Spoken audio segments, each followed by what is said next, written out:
So before we get into what Anne did and why it sparked the reaction it sparked, and why the reaction itself tells you more about the state of this family than the decision does, I want to point you to the place where the full record lives.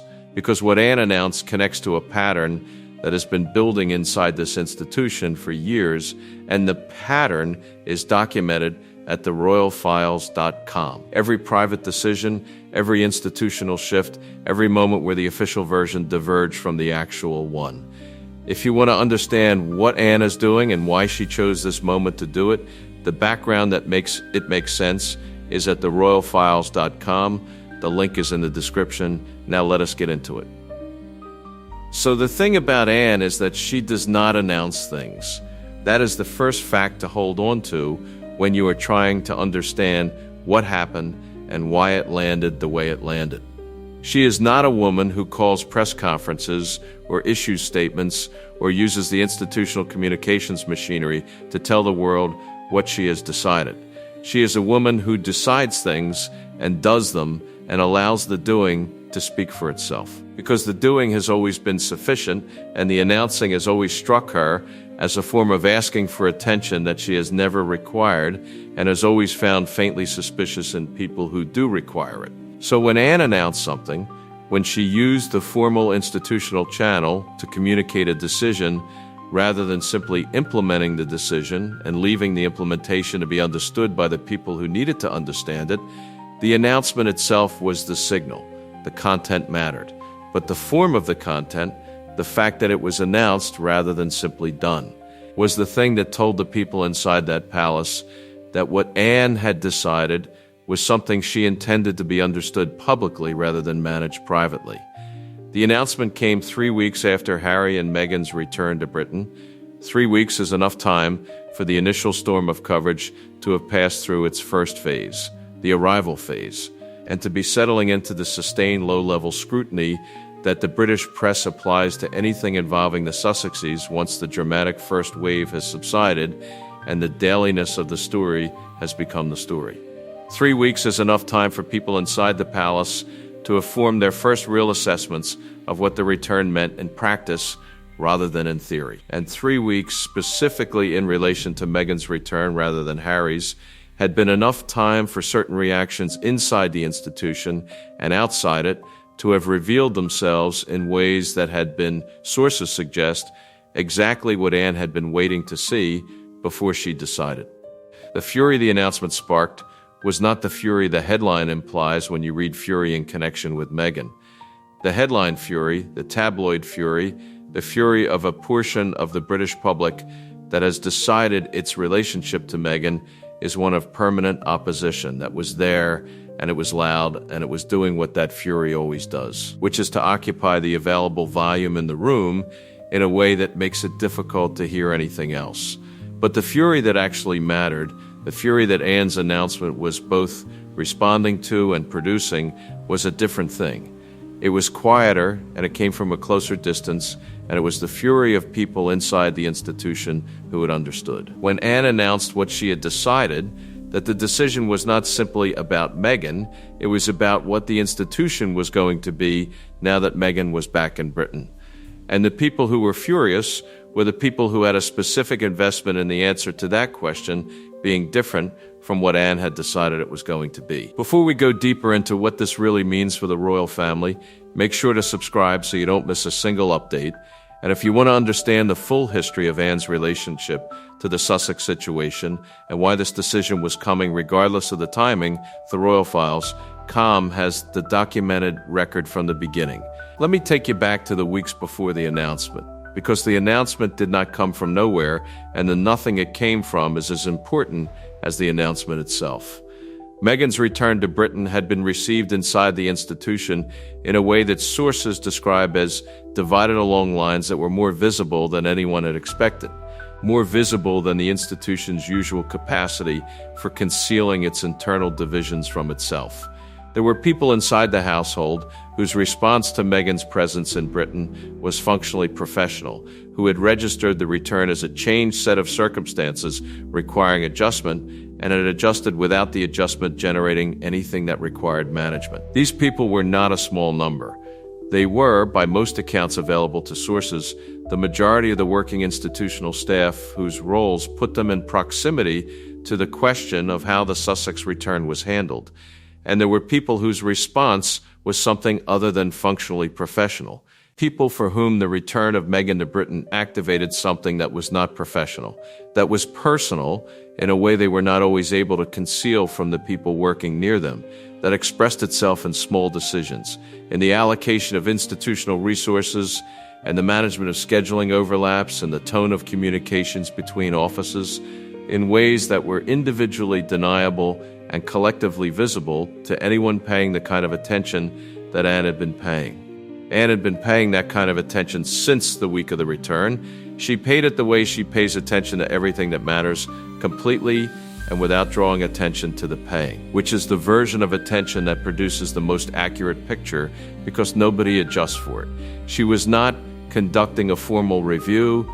She was not interviewing staff or requesting reports or using any institutional mechanism that would have announced itself as what it was. She was simply present in the way that she is always present in the institution, watching the thing function and noting where it was functioning correctly and where it was not. What she noted over the 3 weeks between the return and the announcement was a pattern. The pattern was not dramatic. It was not a conspiracy or a coordinated campaign or anything that could be pointed at as deliberate obstruction. It was the kind of pattern that emerges from a set of individual decisions made by people who share a disposition without having organized the sharing. Decisions that individually look like professional judgment and that collectively amount to a thumb on the scale. The thumb was on the scale in relation to Meghan. In the allocation of working space during the shared preparation periods, in the availability of institutional support for the commitments that Meghan was beginning to establish in her British professional life, in the responsiveness of certain offices to communications from Meghan's team as compared to the responsiveness of those same offices to communications from teams connected to other members of the family, in the small everyday texture of an institution that was choosing, in aggregate and without explicit discussion, to make Meghan's British life slightly harder than it needed to be. It was not new. Sources with long memories of the institution describe it as recognizable, as the same pattern that had been present in the years before the original departure. When the institutional resistance to Meghan had been one of the things that made the British context untenable for her, expressed then in similar ways, small and deniable and individually explicable and collectively devastating. The pattern had returned with Meghan. It had been waiting for her, unresolved and unaddressed, because the institution had never been required to address it when she left, and the absence of the requirement had allowed it to remain dormant until the circumstances that had activated it before activated it again. Anne had seen this pattern before. She had seen it during the years before the departure, and she had had her own private accounting of what it represented and what it said about the institution she had served for 50 years, an accounting she had not made public because making it public would have required a version of institutional criticism that was not compatible with her role and her relationship to the family. She had carried the accounting privately and had watched the original departure happen, partly because of something she had the evidence to name and had not named, and she had carried that too. She was not going to carry it again. The decision she made was not impulsive, and it was not reactive in the sense of responding to any single incident. It was the product of 3 weeks of observation, confirming something she had believed before the observation began, and the confirmation making the case for action stronger than the case for continued patience. She had been patient about the institutional culture that produced the pattern for as long as she could be patient about it without the patience becoming its own form of complicity. And the 3 weeks had found the limit of the patience. The decision was to establish a formal institutional standard for the treatment of all members of the extended royal family who were present in Britain in an official or semi-official capacity, without exception and without the informal hierarchy of preference that had been operating as the de facto standard for as long as anyone inside the institution could remember. The standard would define the baseline of institutional support, resource allocation, staff responsiveness, and practical accommodation that every member of the family was entitled to receive, and it would apply equally regardless of the member's history with the institution, their current relationship to it, their public standing, or the personal opinions of the staff whose professional conduct the standard governed. That was the decision. In its plain institutional language, it was a conduct standard for the household, unremarkable in the category of institutional housekeeping, and extraordinary in the specificity of what it was designed to correct. Anyone who read it knowing the context would understand immediately what the standard was for. Anyone who read it without the context would find it entirely uncontroversial. Anne announced it formally through the institutional channel because formal announcement was the form the decision required. A conduct standard that was communicated informally. Through the network of senior staff and household officials through which most internal guidance traveled would have been a signal that could be ignored or interpreted as advisory. A formal announcement was a rule. Rules had to be followed. That distinction was the entire reason for the form. She did not explain the decision publicly. She did not characterize what it was designed to address or name the pattern that had produced it or point to any individual instance as the evidence base. The announcement was the standard, and the standard was the announcement, and the people who needed to understand what it meant would understand it without explanation. They understood it immediately. The fury it sparked inside the institution was the fury of people who had been told, in the formal language of an institutional rule, that the thing they had been doing was a thing that the institution was no longer going to accommodate. The fury was loudest among the people for whom the thing they had been doing was not something they experienced as a thing they were doing.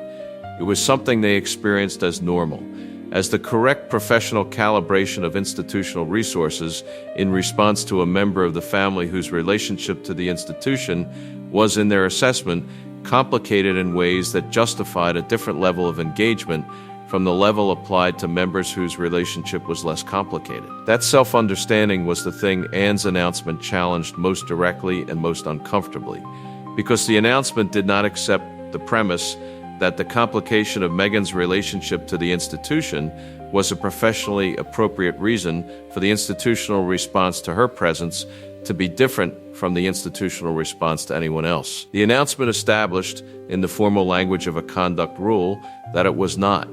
And establishing that it was not, formally and with the authority of Anne's position and Anne's name on the document, removed the professional cover from a disposition that had been wearing professional cover for years.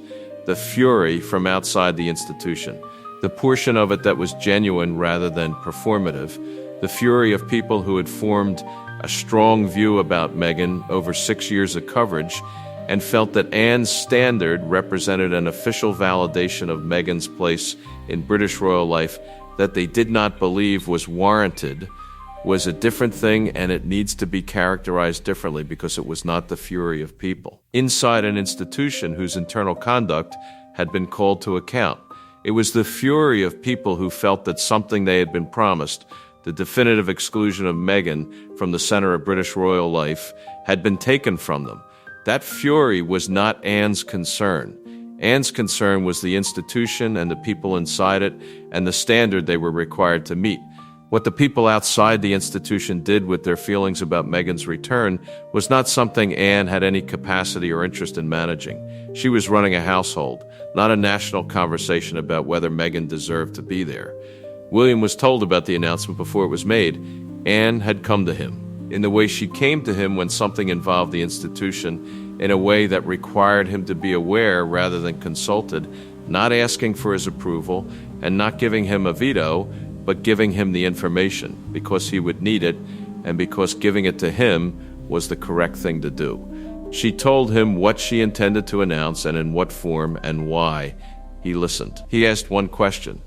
He asked whether she had considered the timing, specifically whether 3 weeks after Meghan's return was close enough to the return that the announcement would be read as a direct response to it. Anne said yes, she had considered the timing.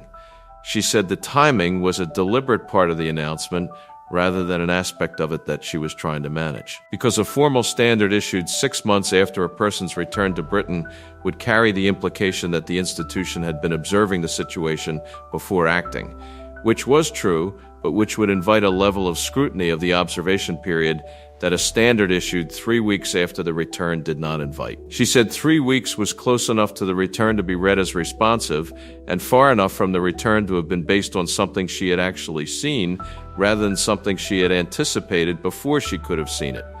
William heard the logic and accepted it. He said he thought the announcement was right. He said it with the particular quality of conviction he brought to things he had reached through genuine engagement rather than through the calculation of what the correct public position was. Anne registered the quality and acknowledged it by not acknowledging it, which was her way. She asked him if he had concerns. He said he had one.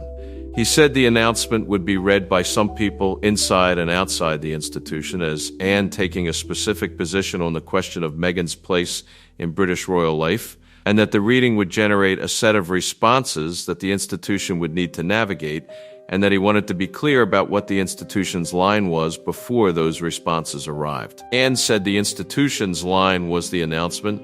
He said he knew.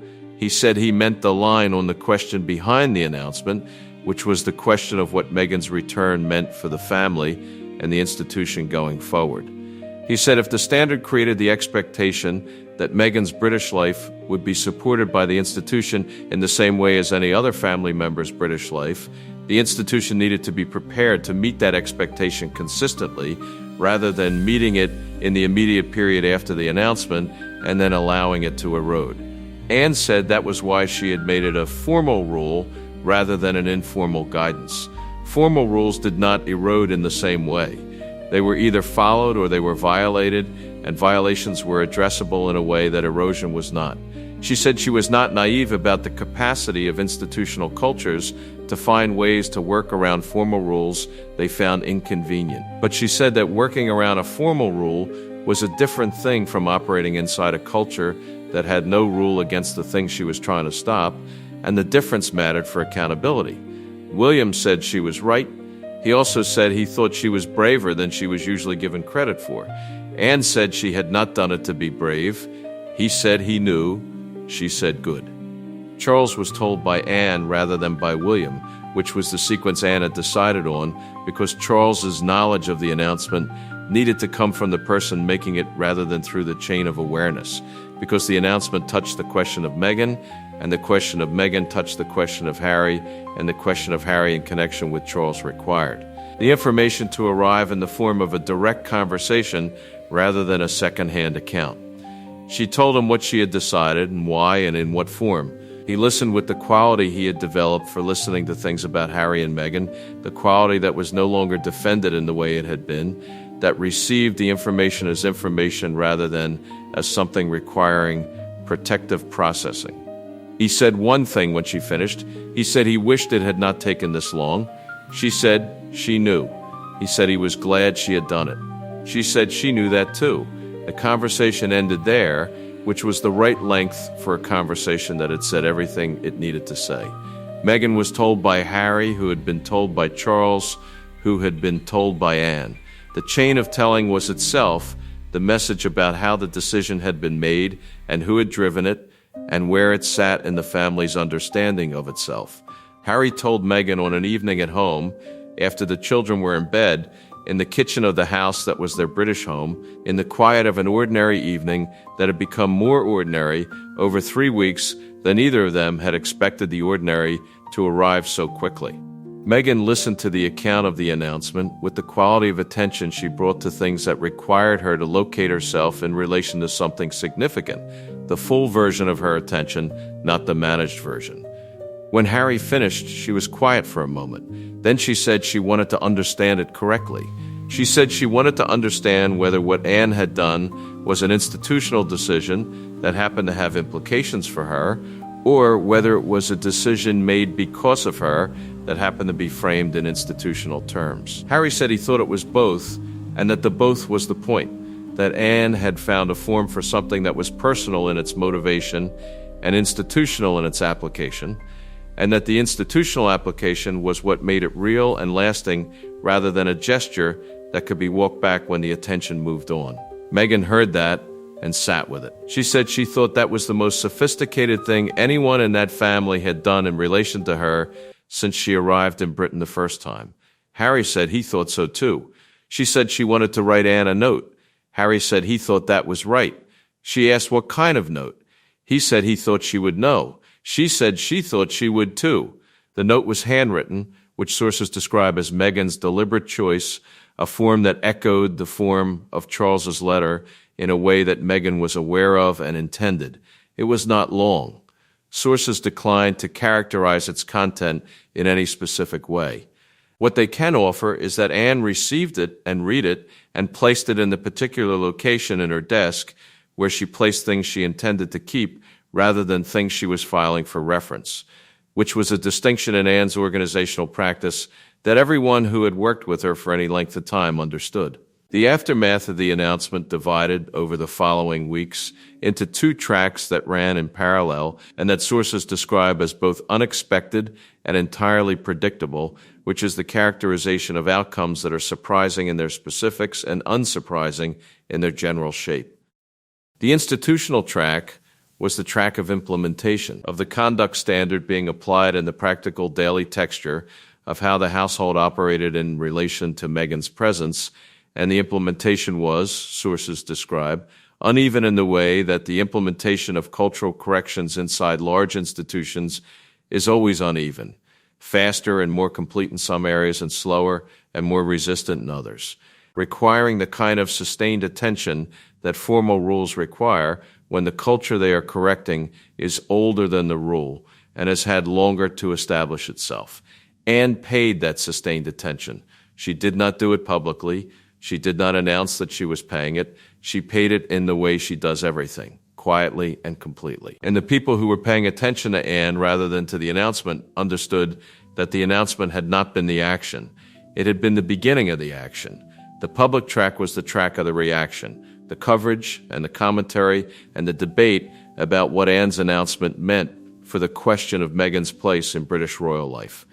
A debate that generated more heat than light in the way that debates about Meghan always generate more heat than light, because the debate was being conducted by people who had formed strong prior views and were engaging with the announcement in terms of what it said about those views rather than in terms of what it actually was. What it actually was a conduct standard for household staff. The debate was about something considerably larger than a conduct standard for household staff, and the gap between those two things was where most of the heat lived.